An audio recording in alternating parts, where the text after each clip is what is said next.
बिस्मिल्लाहिर्रहमानिर्रहीम, अस्सलामुअलैकुम। आप देख रहे हैं पाकिस्तान टेलीविजन न्यूज़। खबरनामे में आपको कहेंगे खुशामदीद। मैं हूं अयाज असलम। मैं हूं सलमा कौसर। खेलों की खबरों में मैं हूं आपके साथ मोहम्मद अनीस। मौसम की खबरों के लिए मैं आपका साथ दूंगा कासिम अली। नजर डालते हैं न्यूज हेडलाइंस पर।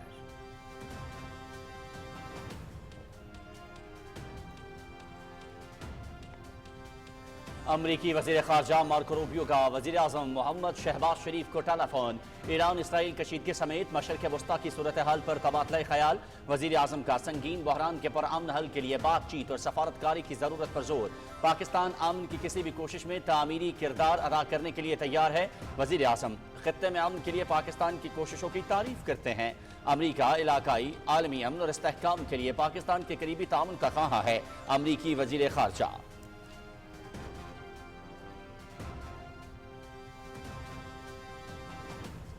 ईरान की दरख्वास्त पर तलब करदा सलामती काउंसिल का इजलास। ईरान इसराइल तनाज़े का मुकम्मल हल चाहते हैं। सलामती काउंसिल से आज अमन का वाज़ेह पैगाम जाना चाहिए।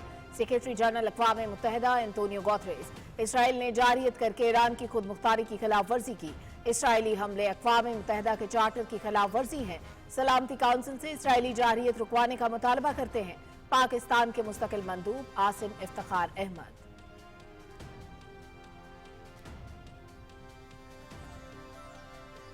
ईरान इसराइल कशीदगी से पूरे खत्ते में सिक्योरिटी की सूरत हाल पैदा हुई। कशीदगी के खात्मे के लिए मुज़ाकरात का रास्ता अपनाना चाहिए। चीनी सफ़ीर।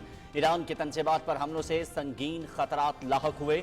नतन से ताबकारी के कोई शवाहिद नहीं मिले। सरबराह आलमी जौहरी तवानाई एजेंसी राफेल मारियानो ग्रोसी। रूस का ईरान इसराइल कशीदगी पर शदीद तशवीश का इजहार। ईरान का जौहरी प्रोग्राम आलमी एटमी तवानाई एजेंसी की निगरानी में है। ईरान इसराइल तनाज़े के हल के लिए अक़वाम मुत्तहिदा अपनी जिम्मेदारी पूरी करे। रूसी मंदूब का सलामती काउंसिल में खिताब।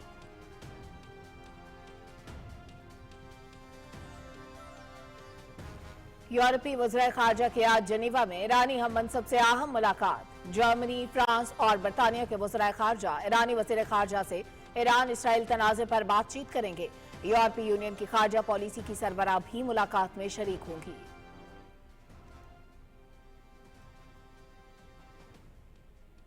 Form of institutional hypocrisy that gravely undermine the credibility of this council and the international law. Let me clear, Iran's nuclear program is peaceful and under the world's most extensive IAEA inspections. Iran has long advocated for a nuclear weapon-free zone in the Middle East. Israel is the only possessor of undeclared nuclear weapon in the region. It refused to accede to the NPT and block regional disarmament efforts. Madam President, Israeli aggression violates the UN Charter. It breached the basic principle of prohibition of the use of force. It violates Iran's sovereignty and territorial integrity. It violates international human rights law and targets innocent civilians and threatens the right of life and security of our people. This regime committed war crimes, crimes against humanity and state terrorism. It attacks on safeguard nuclear facilities, set a dangerous precedent for global security. Madam President, the already dire situation has been exacerbated by mounting and irrefutable evidence of direct involvement by the United States in this illegal war of aggression. The US has publicly threatened to strike Iran's safeguard nuclear facilities. Such acts constitute a flagrant violation of Article 2, Paragraph 4 of the UN Charter and a breach of the sovereign equality of states. These reckless statements and actions emanate from the head of a state who is a permanent member of this council and entrusted with primary responsibility for international peace and security, and an irresponsible behavior. Madam President, Iran has exercised its inherent right to self-defense under Article 51 of the UN Charter. Our response has complied fully with international law, including humanitarian law. We have taken all necessary precautions to protect civilians. Iran will continue to exercise this right as long as the Security Council fails to discharge its primary responsibility under the Charter and until the Israeli aggression is fully and unequivocally terminated. The Security Council must act now. We reiterate our call on the Security Council to determine the Israeli illegal use of force and armed attacks against Iran are a breach of peace and act of aggression. Adopt binding and enforcement measures under Chapter 7 to halt the aggression and prevent its recurrence. Condemn clearly the violation of Iran's sovereignty and targeting of our safeguard nuclear facilities. Address the risk of wider regional war, especially the unlawful involvement of a third country. Iran के अवाम पर बिला जवाब जंग मुसल्लत की गई। Iran Israel जारहियत के खिलाफ अपना हक के दिफा इस्तेमाल कर रहा है। इसराइल ईरान और गजा में मासूम शहरियों को निशाना बना रहा है। ईरानी वज़ीर ख़ारजा अब्बास अराग़ची का अक़वाम मुत्तहिदा इंसानी हकूक़ कौंसिल से खिताब।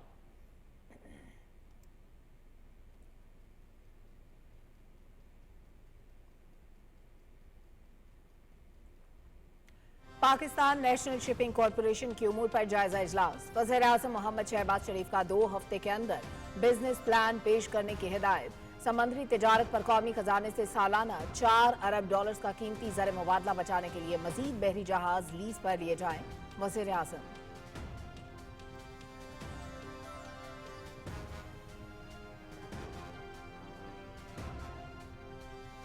वज़ीर आज़म से मुख्तलिफ अरकान कौमी असम्बली की अलग अलग मुलाकातें। मुतालिका हल्कों से मुतालिक उमूर और मजमूई सियासी सूरत हाल पर तबादला ख्याल।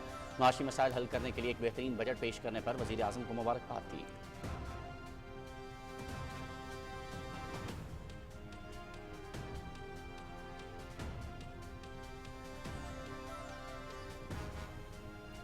नौजवान नस्ल को बाइख्तियार बनाने के एतराफ़ में इस्तांबुल में सदर रजब तैयब एर्दोगान को अवार्ड देने की तकरीब। नायब वज़ीर आज़म मोहम्मद इसहाक डार भी मौजूद। तुर्क सदर रजब तैयब एर्दोगान से मुसाफा, तहनीती जुमलों का तबादला। इसहाक डार OIC वज़ीर ख़ारजा काउंसिल इजलास में शिरकत करेंगे। जनूबी एशिया और मशरिक़ वस्ता की सूरत हाल पर पाकिस्तान के मौक़िफ़ से आगाह करेंगे।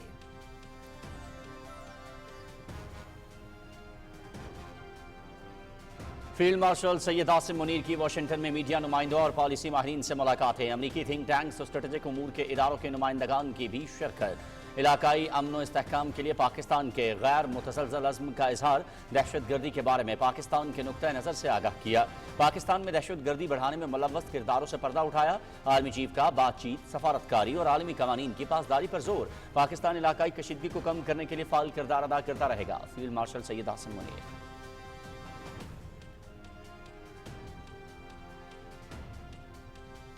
फील्ड मार्शल सैयद आसिम मुनीर से अक़वाम मुत्तहिदा में पाकिस्तान मिशन की रुकन साइमा सलीम की मुलाकात। वसारत से महरूम साइमा सलीम ने अपने आज़म और मेहनत से आलमी सफारतकारी में नुमाया मकाम हासिल किया।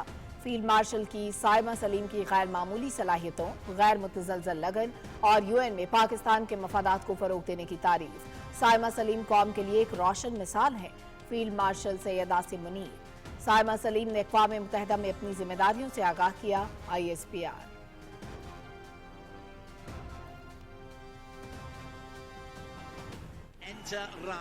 कोलालमपुर में हॉकी नेशंस कप फाइनल में कल पाकिस्तान और न्यूजीलैंड होंगे मद्दे मुकाबल।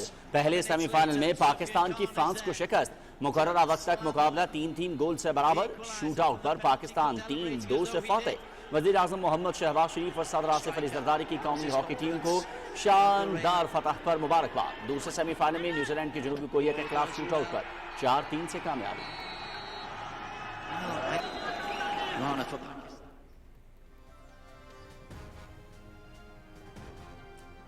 पाकिस्तान और ओमान के दरमियान सियाहत और सकाफत का फरोग। बुशर बाइकर्स क्लब का वफ्द इस्लामाबाद पहुंच गया। फैसल मस्जिद में नमाज जुमा अदा की। मुशीर बैनुसूबाई राब्ता राना सनाउल्लाह की जानिब से जोहराना बाइकर सरगोदा, नारान और गिलगित बल्तिस्तान के मुख्तलिफ इलाकों का दौरा करके मकामी रवायात, सकाफत और मेहमान नवाजी से लुत्फानंदोज होंगे।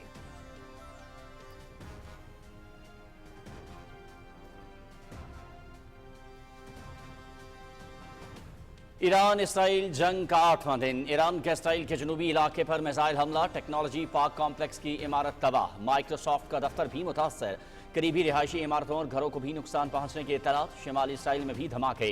इसराइल के भी ईरान में मुतादिद मकामात पर फजाई हमलों में फजाइया के 60 से ज्यादा जंगी तैयारों ने हिस्सा लिया। हमलों में जौहरी हथियारों के तहकीकी मरकज को निशाना बनाया गया। ईरानी वजारत दिफा से वाबस्ता दफातर भी जद में आए।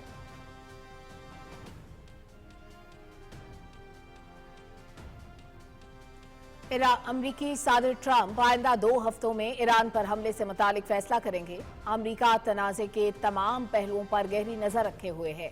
सदर ट्रंप कौमी सलामती काउंसिल से मुसलसल मालूमात हासिल कर रहे हैं। तर्जुमान व्हाइट हाउस।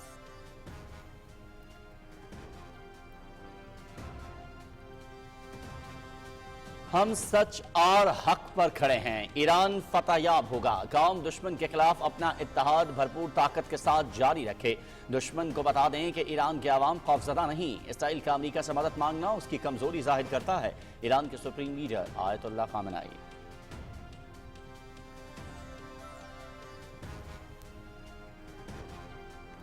चीन और रूस की ईरान पर इसराइली हमलों की सख्त मजम्मत। रूस के सदर व्लादिमीर पुतिन और चीनी सदर शी जिनपिंग का टेलीफोनिक राब्ता। इसराइल के ईरान पर हमले आलमी कवानीन की खिलाफ वर्जी करार। ईरानी जौहरी प्रोग्राम पर तनाज़े का कोई फौजी हल नहीं। मामलात सियासी और सिफारती तरीके से हल किए जाएं।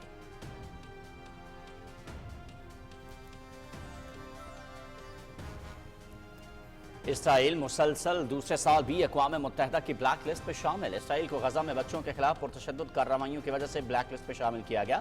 इसराइल गजा और मकबूजा मगरबी किनारे में इंसानी हुकूक की संगीन खिलाफ वर्जियों का मुर्तकिब पाया गया। अक़वाम मुत्तहिदा की सालाना रिपोर्ट में इंकिशाफ।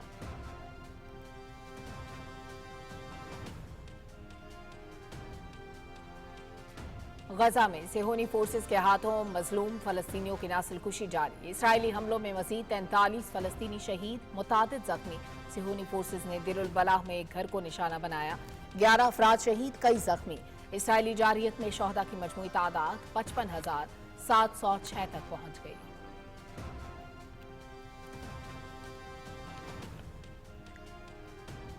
पनाह गुजीनों का आलमी दिन। भारतीय रियासती दहशतगर्दी के बायस हजारों कश्मीरी पनाह गुजीनों की जिंदगी गुजारने पर मजबूर। 35 लाख से ज्यादा कश्मीरियों ने मुख्तलिफ मुल्कों में पनाह ले रखी है। सीनियर हुर्रियत रहनुमा शब्बीर अहमद शाह तिहाड़ जेल नई दिल्ली में शदीद अलील। अहल खाना को मुलाकात की इजाजत नहीं। अदालत तिब्बी बुनियादों पर भी जमानत नहीं दे रही। कुल जमाती हुर्रियत कॉन्फ्रेंस का इंसानी हमदर्दी की बुनियाद पर रिहाई का मुतालबा।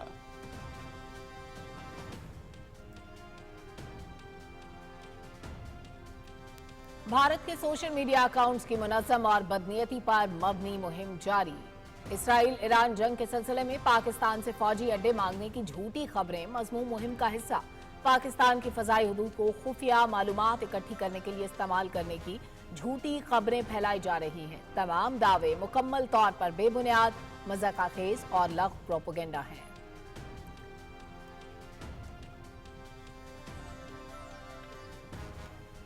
हुकूमत का चीनी की कीमतों में तवाज़ुन बरकरार रखने के लिए 5 लाख टन चीनी दरामद करने का फैसला। गुज़िश्ता सीजन में चीनी वाफिर ज़खायर होने की वजह से बरामद की गई चीनी की दरामद का फैसला कीमतों में इस्तेहकाम और आवाम की सहूलत को मद्देनजर रखते हुए किया गया।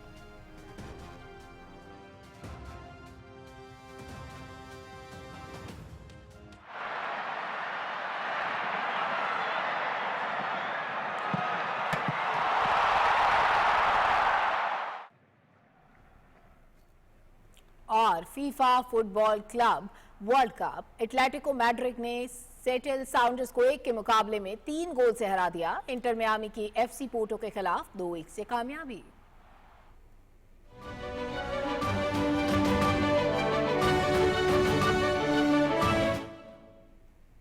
खबरों की तफसील शामिल करेंगे एक ब्रेक के बाद। हमारे साथ रहिए।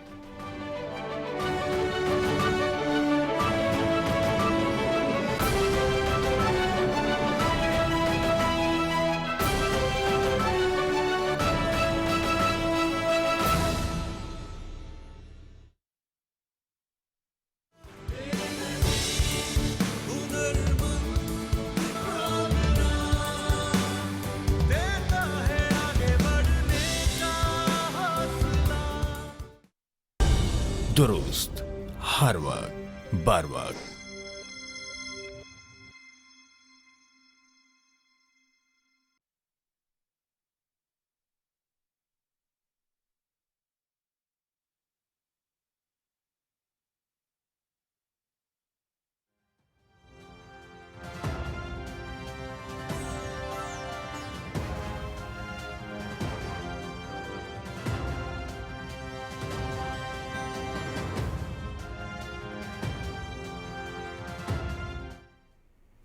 खबरनामे के आगाज में सबसे पहले अहम खबर आपको देंगे। अमरीकी वजीर खारजा मार्को रूबियो ने वजीर आजम मोहम्मद शहबाज शरीफ को टेलीफोन किया है, जिसमें इलाकाई और आलमी इस्तेहकाम के लिए मिलकर काम करने के आज़म का इरादा किया गया है। वज़ीर आज़म मोहम्मद शहबाज शरीफ ने अमरीकी सदर डोनाल्ड ट्रंप के लिए नेक ख्वाहिशात का इजहार किया और उनकी जरूरतमंदाना क़यादत को सराहा, जिसकी बदौलत पाकिस्तान और भारत जंगबंदी मुआहदे तक पहुंचे और दो एटमी रियासतों के दरमियान एक बड़े सानहे को रोकने में मदद मिली।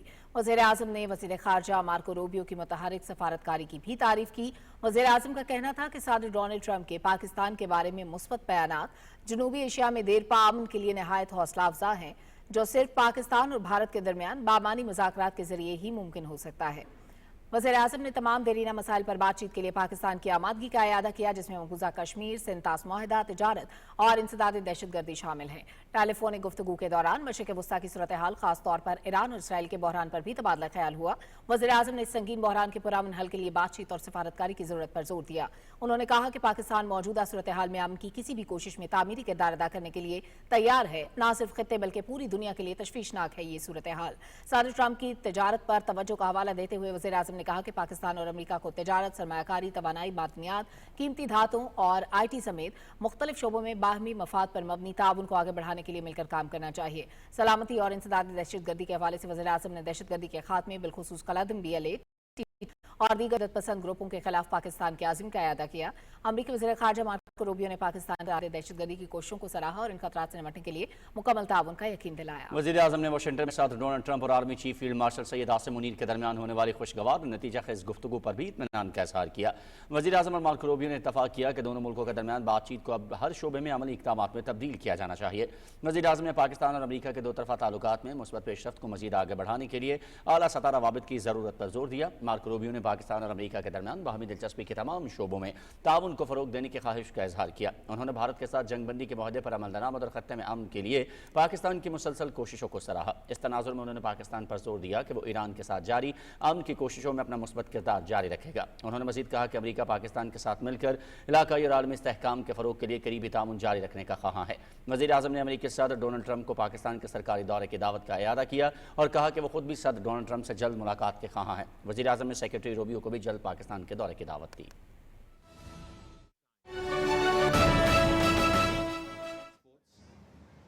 To attract a lot of investment very much lies in what kind of a structure we have in Pakistan. These 2-3 years have been very challenging for us. We had these uphill challenges of economic revival for which a lot of reforms have taken place and are still taking place as we speak. While discussing it in the budget sessions which we have, we had many sessions with the private sector, with the industry, with chambers, associations, embassies, foreign delegates, investors and all, what exactly Pakistan needs to do in the coming 5 years period of time. Our situation is a little, which does not really give us a lot of space because of the IMF program that we have gone with, which restricts us in many places and which tells us of putting up a lot of taxes and reforms which is making business a little hard for the sector. But that is being seen by the Prime Minister, the Finance Minister, me myself, the Industry Minister very closely, and for that purpose the Prime Minister has made a steering committee. And the reason I'm discussing this tariff issue over here is because majority of the countries, when they look to Pakistan, they look at the tariff lines which we propose. And a declining tariff line in 5 years' time is going to be one component which is going to show an interest by all these individuals and companies to come and invest in Pakistan. And at the same time, a lot of entrepreneurs in Pakistan might seize an opportunity of bringing in good raw materials, and at the same time our local manufacturing might improve in this sector also. So ladies and gentlemen, we do see the next budget to be something which is a totally reforming budget. Yes, it has its challenges. There are a lot of issues which are very genuinely there, but we're trying to correct them, streamline them, and try to make a mechanism which can better things every passing year.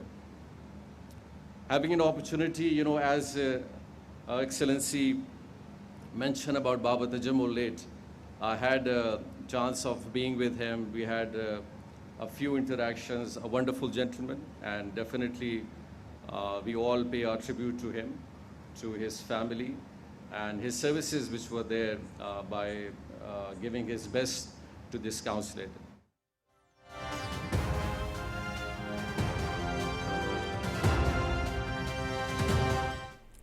Pakistan ने कहा है कि Iran Israel कशीदगी से खत्ते को शदीद खतरात लाहिक हुए हैं। सलामती काउंसिल के हंगामी इजलास में पाकिस्तानी मुस्तकिल मंदूब आसिम इफ्तिखार अहमद ने इसराइली जारहियत रुकवाने का मुतालबा किया। सेक्रेटरी जनरल एंटोनियो गुतेरेस ने कहा है कि अमन को मौका दिया जाए। मजीद तफसील नमरा सुहेल से। सलामती काउंसिल के हंगामी इजलास से खिताब में अक़वाम मुत्तहिदा के सेक्रेटरी जनरल एंटोनियो गुतेरेस ने कहा कि ईरान और इसराइल की सूरत हाल को पूरी दुनिया देख रही है। उन्होंने कहा कि सलामती काउंसिल से आज अमन का वाज़े पैगाम जाना चाहिए। दुनिया भर में तनाज़ात का मुज़ाकरात के जरिए हल चाहते हैं। I appeal for an end to the fighting and the return to serious negotiations. At this defining moment, I urge this council to act with unity and urgency for dialogue. And I urge the international community to rally behind the sole path that can deliver lasting peace, diplomacy, grounded in international law, including the UN Charter. इजलास से खिताब में सरबराह आलमी जौहरी तवानाई agency Rafael Mariano Grossi ने Iran में जौहरी तंसीबात पर हमलों पर तशवीश का इजहार किया। For the IAEA to act, a constructive professional dialogue is needed. I urge the members of this council to support us in making it happen sooner rather than later. The IAEA must receive timely and regular technical information about affected nuclear facilities and their respective sites. I urge in this regard the Iranian regulatory authorities to continue a constructive dialogue with the IAEA Incident and Emergency Center, which has been operating 24/7 since the beginning of this conflict. इजलास से खिताब में पाकिस्तान के मुस्तकिल मंदूब आसिम इफ्तिखार अहमद ने कहा कि सलामती काउंसिल से इसराइली जारहियत को रुकवाने का मुतालबा करते हैं। उन्होंने जोर दिया कि ईरान के जौहरी प्रोग्राम के हवाले से मामलात का पुरअमन हल चाहते हैं। Pakistan strongly condemns the unjustified and illegitimate aggression by Israel. We stand in solidarity with the people of Iran. We unequivocally denounce the blatant attacks and military strikes carried out by Israel, which constitute a grave danger and a serious threat to the peace, security, and stability of the entire region and beyond. इजलास से खिताब में अक़वाम मुत्तहिदा general assembly के under secretary ने कहा कि Iran में अवामी मकामात पर हमले आलमी कवानीन की संगीन खिलाफ वर्जी है। इजलास से खिताब में चीनी सफीर ने कहा कि कशीदगी के खात्मे के लिए मुज़ाकरात का रास्ता अपनाना चाहिए। इजलास में बात करते हुए रूसी मंदूब ने कहा कि ईरान इसराइल तनाज़े के हल के लिए अक़वाम मुत्तहिदा अपनी जिम्मेदारियां पूरी करे। इजलास से दीगर ममालिक के मंदूबीन ने ईरान इसराइल कशीदगी पर तशवीश का इजहार किया। Namra Suhail, Pakistan television news, Islamabad.